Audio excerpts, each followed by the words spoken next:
Welcome back to DOD. We have the second episode of the Dodge Dakota base build. Starting off with the interior. That's where the most changes happened, honestly. First, we have the door panels. We painted them black, went ahead and did the gold pattern to match the rest of the interior. Truck is a little bit dirty right now. No one told me how hard it is to keep dust out of a base vehicle, but yeah. I'm also in the process of doing the headliner, the star piece, starlight kit, whatever you want to call it. Been heavily procrastinating on that. I've only done about 300 of it out of the 600 piece kit. But yeah, that's pretty much it for cosmetics. Oh, and I replaced the factory carpet that was right there. Went ahead with the most perfect precision craftsmanship you could ever have. But yeah, now we're gonna get into the actual base part. First thing, we have the wall scooted a little bit closer to the B pillar, all the way up to the edge of the floor. Sitting right there. Next big thing is, instead of having one single 5K, 5K that was sitting right there in the floorboard, we now have two of them, one on the other side of the box on the passenger side. Wiring isn't the cleanest thing, but I'll tell you what, it hits, and that's all that matters. I'll worry about that later on. Here's the other side with the other 5K and the 4-channel amp mounted up there. Yeah, inside of the cabin, that's pretty much it. Got the doors and the other amps wall scooted closer. That's about it. The other big thing is a vibration audio, 90 amp hour C-Max battery. Picked that up right before heat wave, and yeah, it's been treating me very good. I am very thankful for it. The only downside is that when I ordered my alternator, hold on, pause. Gotta show you this trick, or this fix that my dad came up with. I got some tape on that side. He took his trusty lanyard, and honestly, this thing ain't going nowhere. But yeah, it was digging into my AC compressor, kind of messing up my shroud, squeaking a little bit. Yeah, anyways, back to the alternator. When I ordered it, I got a 14.8 internally regulated because I'm not the smartest person in the world. And I didn't know that I was going to be going to C-Max lithium. So I'm not charging high enough for it. I was also told that I actually did wire this wrong.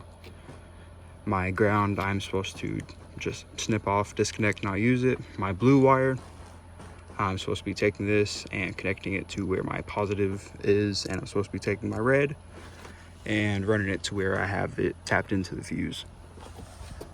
I did try to get some diodes tapped in right here. I've got two of them, but it didn't really help. Now, I did end up rewiring everything, take my green wire, snipping that out, running my sense down here to my positive terminal, and running my red all the way back over there to my fuse tap, but unfortunately just didn't boost the voltage I was hoping. Actually didn't boost it at all. Nothing changed whatsoever. So I do have to get this alternator sent to JS for them to go ahead and swap out the regulator, and then I'll finally be charging what I'm supposed to be charging at for the lithium.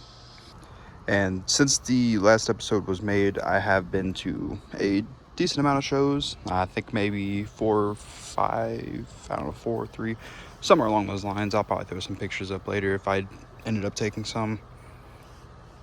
It's kind of really hard to do a YouTube channel when you forget to record everything, but trying to do that now, trying to, figure it out. But now I do have some unfortunate news about the system. The last show that I was at, the Longview show up in Northeast Texas, I decided that I wanted to turn the amps up and try to hit a new PB, try to maybe get a 55 out of it if it was capable of it. Anyways, got the amps turned up pretty high and ended up causing some catastrophic damage to the box. Let me get it focused in.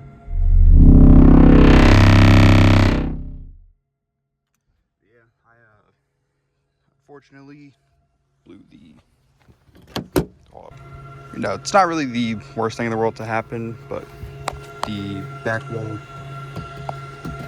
She did unfortunately split in a few places and is now just slapping there.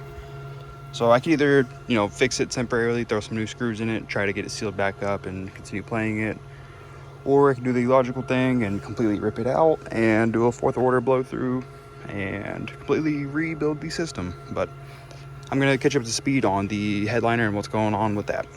Now, I believe the last time that I was recording, I didn't have a headliner in here, but I did end up getting the headliner finished, and I did get the star kit install, or starlight kit, whatever you want to call it. Unfortunately, I did mess up quite a bit of them with the base already. Over there in this corner, a lot of the optics are pushed through. You can see right there, a lot of them are stuck back behind the fabric. In this corner, that corner, kind of right here, just a lot of places. I definitely could have done it a lot better again, but for my first time, I feel like it wasn't too horrible. I still need to get the headliner actually secured to my roof. It's honestly just resting on my A pillars and B pillars at this moment, but slowly but surely. But I'm not exactly too sure what I'm going to be doing as far as the system, if I'm just going to try to temporarily fix it, if I'm just going to get rid of the flat wall and go fourth order blow through. Still kind of indecisive about that part, but I'm gonna throw some clips up that I have managed to record, some pictures, and basically just make it a slideshow for the rest of the video. So I'll see you next time. Slideshow time. I believe the last part we left off on was the headliner. This was after I got it stripped, ready for the fiberglass, prepped it. I realized way too late that if I would have just poured the fiberglass from the resin from the other side, everything would have came out a lot smoother. But this is getting the fabric laid on, and I really didn't take too many pictures after this of the headliner. It did come out a lot shorter than this in the end because of the box being slid up. Next, I changed out the carpet on the doors. I found some leather at Walmart while I was on my lunch break. I thought it would look good in the truck, but my imagination was not right. I was not a big fan of how it turned out. Ended up taking it out and replacing it with just some normal all black leather. This was once we started to paint the door panels and to match them to the rest of the interior with the black and the gold spatter.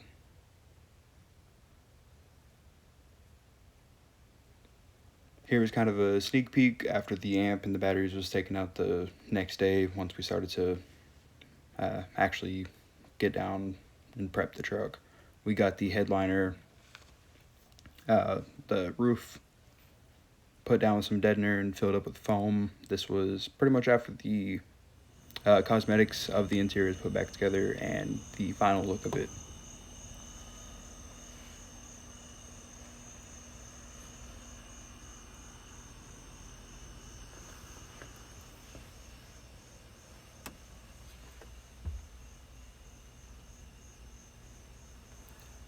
I feel like for a second gen Dakota, I feel like the interior didn't really turn out half bad, but next day it was time to figure out the power issue. Since we did get the other amp, we now needed a lot more power. Got the 90 amp hour vibration audio. Figured the only place to put it is in the bed. We took the bed liner out. Probably hasn't seen the sunlight in about 20 years, but got a marketplace toolbox off marketplace anyways, but that's where the battery was going to go. This was once we started to run all the wires through actually to where the battery was going to sit. And yeah, things was looking good. We were getting ready for heat wave, and next up was heat wave. This was when we were leaving, but didn't really take too many pictures while I was there. We worked on the truck quite a lot. We ended up running more grounds to the frame. Here's one of my scorecards. I did a 48 something, I forgot the final number, sealed at like 32 hertz, and then a 52 something at 40 hertz. I did pick up 2 trophies, a first and a second place, and then this is my next local meet that I did. I did a 53.62. Till this day, it is my record. Just more interior shots that I think looked pretty cool.